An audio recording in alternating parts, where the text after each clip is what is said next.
Baik, Assalamualaikum warahmatullahi wabarakatuh. Kami dari kelompok 9 akan menyampaikan presentasi mengenai perubahan organisasi dan inovasi pada perusahaan POS Indonesia yang dianggotakan oleh Farhan Mahfuz F, NIM 4419013, Siti Nisa Nazla 4419034, dan Sabrina 4419059.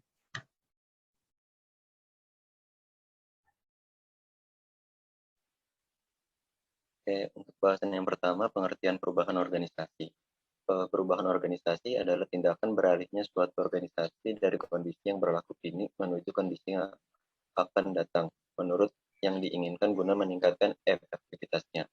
Atau bisa juga suatu tindakan menyusun kembali komponen-komponen organisasi untuk meningkatkan efisiensi dan efektivitas organisasi.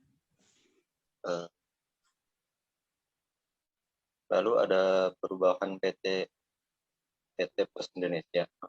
PT POS Indonesia adalah salah satu BUMN yang bergerak dalam bidang jasa pelayanan publik dengan memiliki jaringan pelayanan terbesar dan tersebar di seluruh pelosok tanah air. Lingkungan yang dinamis merupakan salah satu faktor perubahan yang ada di PT POS Indonesia. Adanya kemajuan teknologi merevolusi media komunikasi berbasis internet yang tadinya hanya sebagai komplementer menjadi substitusi sepenuhnya. PT POS Indonesia dituntut untuk terus bertahan dan mampu memberikan kontribusi bagi negara. Karena itu, PT POS Indonesia perlu melakukan langkah drastis untuk mengubah perusahaan dari tidak efisien menjadi lebih efisien. Selanjutnya, terdapat faktor-faktor yang mendorong perubahan yang dilakukan oleh PT POS Indonesia ini. Yang pertama dari internalnya, yaitu sumber daya manusia yang masih dianggap kurang dalam kualitas dan kuantitasnya. Lalu ada juga visi dan misi perusahaan, yaitu visinya menjadi postal operator penyedia jasa kurir, logistik, dan keuangan yang paling kompetitif, dan misinya yaitu bertindak efektif untuk mencapai performance terbaik. Sehingga PT POS Indonesia ini perlu untuk memberikan produk yang relevan dan sesuai kebutuhan pasar, dan juga menjalankan bisnis secara efisien. Lalu faktor eksternalnya yaitu kemajuan teknologi yang terus berkembang, terutama teknologi digital. Selanjutnya regulasi pemerintah, di mana PT POS Indonesia ini sebagai BUMN memiliki tanggung jawab dalam memenuhi kebutuhan masyarakat, yaitu sebagai penyedia jasa kurir, logistik, dan keuangan. Yang terakhir yaitu munculnya jasa kirim swasta sebagai pesaing dari PT POS Indonesia ini. Lalu PT POS Indonesia ini menghasilkan inovasi, yaitu inovasi produk, ada layanan POS Express, layanan POS Payment, Virtual POS Prima dan Instan, dan inovasi Perangko Prisma. Sedangkan inovasi prosesnya yaitu asuransi atau jaminan ganti rugi untuk barang, surat, uang yang mengalami kehilangan atau kerusakan selama proses pengiriman. Lalu ada juga elektronik mobile, mesin nomor antrian elektronik, pengembangan aplikasi perangkat lunak, dan digitalisasi kurir dan logistik. Selanjutnya, tahapan implementasi inovasi perusahaan PT POS Indonesia. Pertama, melihat peluang untuk mengatasi permasalahan yang terjadi. Peluang dapat berawal dari ketidaksinkronan yang terjadi karena adanya ketidaksesuaian dengan pola kerja yang diharapkan. PT POS Indonesia melihat adanya pola kerja yang tidak sesuai seperti belum terpenuhnya kebutuhan untuk pelanggan, seperti produk layanan pengiriman yang waktu tempuhnya membutuhkan waktu yang cukup lama dengan produk layanan pengiriman surat biasa.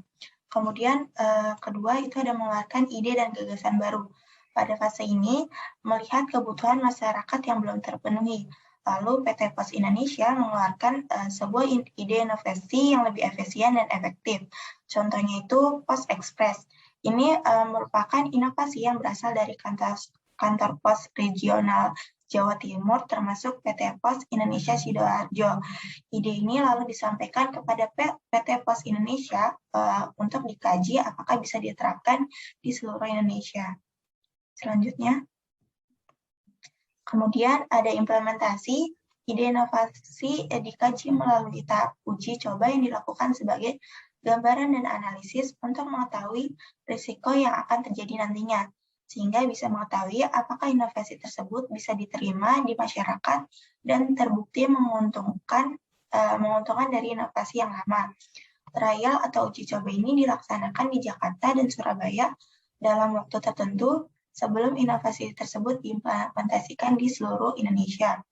Kemudian yang terakhir adalah aplikasi. Tujuannya ini untuk menyebarkan inovasi produk layanan terbaru kepada masyarakat.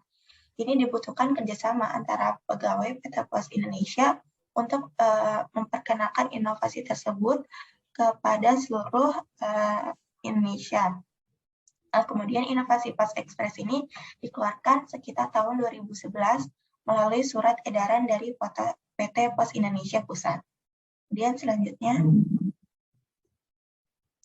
keberhasilan inovasi PT Pos Indonesia, salah satu keberhasilannya merujuk pada teori Suherli 2010 adalah PosPay, di mana layanan ini merupakan aplikasi yang bisa memberikan pelayanan yang efektif dan efisien dalam pembayaran.